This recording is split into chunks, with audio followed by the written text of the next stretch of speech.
elewa hili jambo kwa undani, na kama ripoti ilivyoeleza kwamba katika ushahidi tuliokusanya tuliweza kubaini kwamba ghasia zile zilikuwa zimepangwa na ziliratibiwa na kufadhiliwa. Sasa swali la msingi linakuja, mmejuaje? Mnatumia ushahidi gani? Katika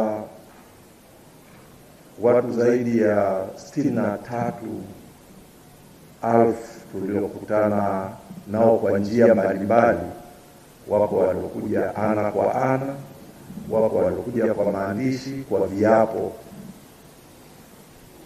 na wapo waliojitokeza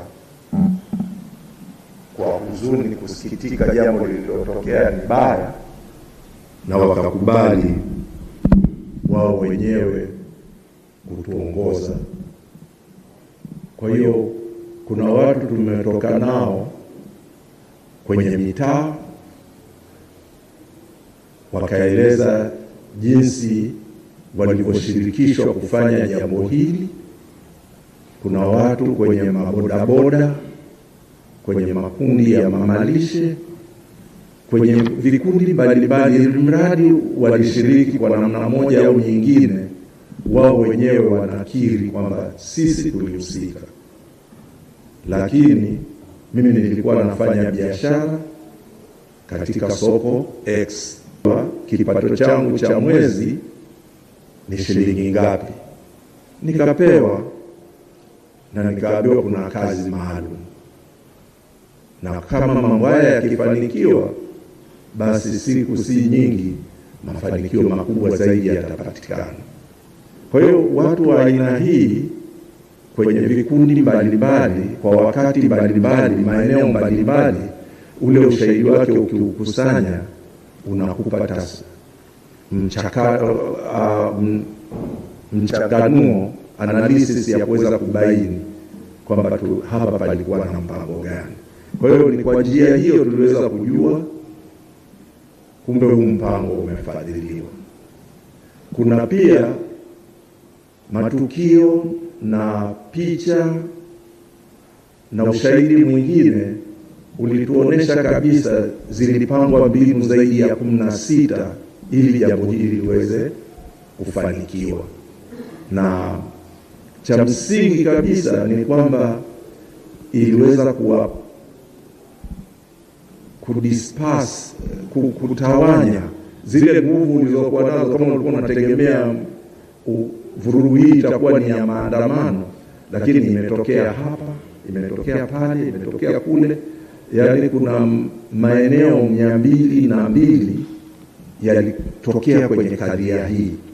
Sasa fikiri maeneo ni kama Magomeni, Ubungo, Kimara, Kinyerezi. Sasa lakini pia kuna matukio zaidi ya tukio moja kwenye eneo hilo.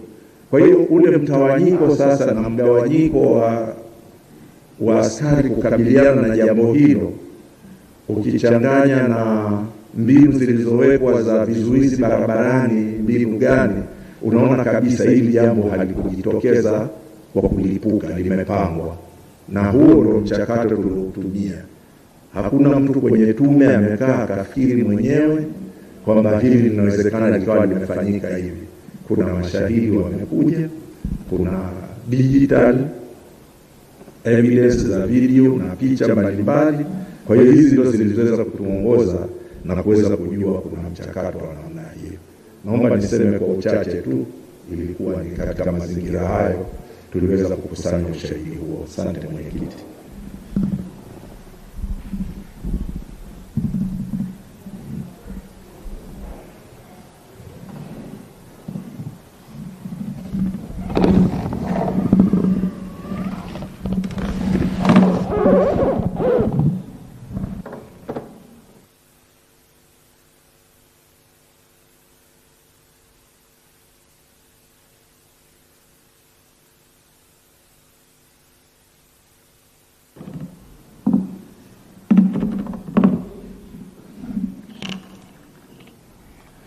Asante sana Mheshimiwa Mwenyekiti, wanahabari na makamishna wenzangu.